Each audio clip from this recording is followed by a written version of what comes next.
साल था 2026, महीना मार्च का और जगह आगरा। ये एक ऐसी तारीख है जिसने एक हंसते खेलते परिवार की दुनिया को हमेशा हमेशा के लिए उजाड़ दिया। ये कहानी सिर्फ एक जुर्म की नहीं है, बल्कि भरोसे के कत्ल और इंसानियत के शर्मसार होने की है। जरा सोचिए, एक किराएदार का बंद कमरा और उसके अंदर रखा आटे का एक ड्रम। जो पुलिस ने उसे खोला ना, तो अंदर का मंजर देखकर सबकी रूह कांप गई।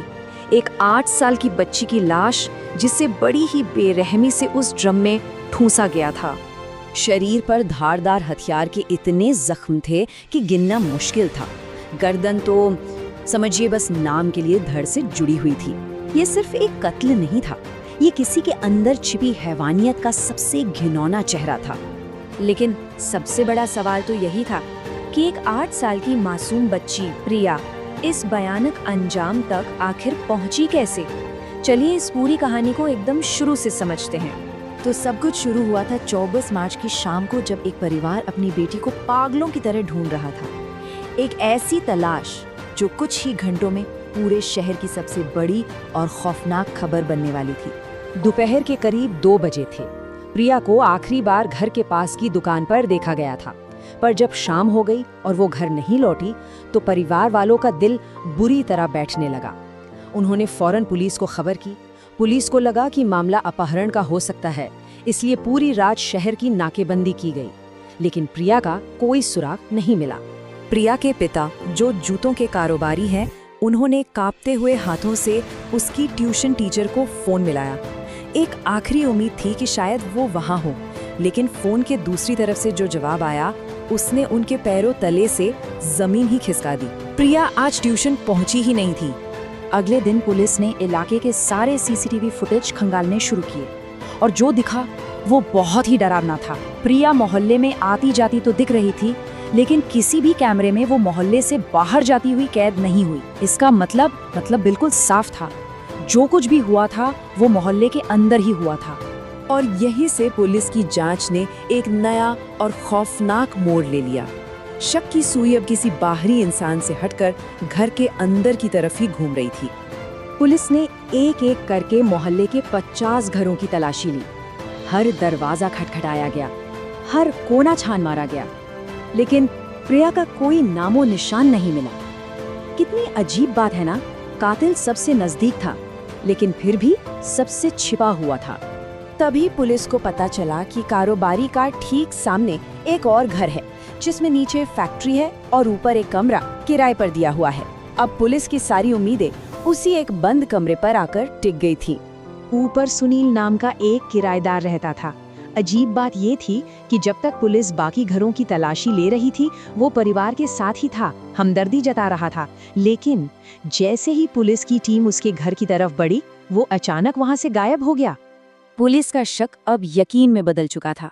ताला तोड़ा गया और टीम अंदर दाखिल हुई, और वहीं कमरे के एक कोने में उन्हें वो आटे का ड्रम मिला। कहानी घूमकर वहीं आ खड़ी हुई जहां से शुरू हुई थी। कातिल घर में ही छिपा था। लेकिन अब जो असली सवाल सामने था वो और भी ज्यादा परेशान करने वाला था। आखिर सुनील ने ऐसा क्यों किया? एक 8 साल की बच्ची से उसकी क्या दुश्मनी थी? यकीन मानिए, वजह इतनी छोटी और घिनौनी थी कि सुनकर इंसानियत से भरोसा उठ जाए। इस हैवानियत की पहली वजह थी सिर्फ 200 रुपए। जी हाँ, आपने सही सुना। मकान मालिक ने सुनील से किराए के पैसे मांगे थे, जो सिर्फ 200 रुपए महीना था। और दूसरी वजह एक थप्पड़। किराए को लेकर हुई बहस में मकान मालिक के छोटे भाई ने सुनील को एक थप्पड़ मार दिया था। बस इसी बेइज्जती का बदला लेने के लिए उसने घर की सबसे मासूम जान को अपना निशाना बना लिया। प्रिया की लाश मिलने के बाद शहर में गुस्सा उबल रहा था। अब पुलिस के सामने सिर्फ एक ही लक्ष्य था, सुनील को पकड़ना, चाहे जिंदा या मुर्दा। सुनील को पकड़ने के लिए पुलिस की 12 से भी ज्यादा टीमें बनाई गईं। 28 मार्च की सुबह पुलिस को खबर मिली कि वो फिरोजाबाद की तरफ भागने की फिराक में है।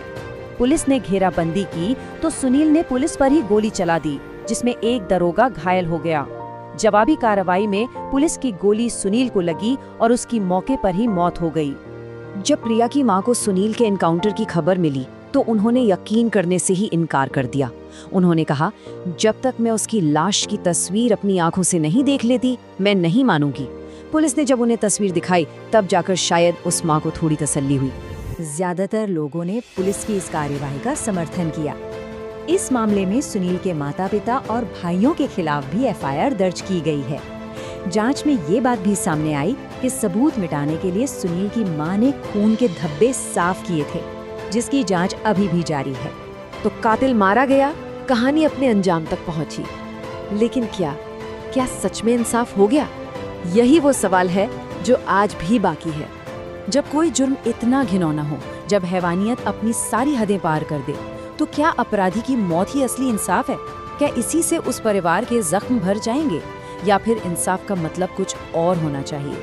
इस सवाल का जवाब शायद हम सबको अपने अंदर ही खोजना होगा।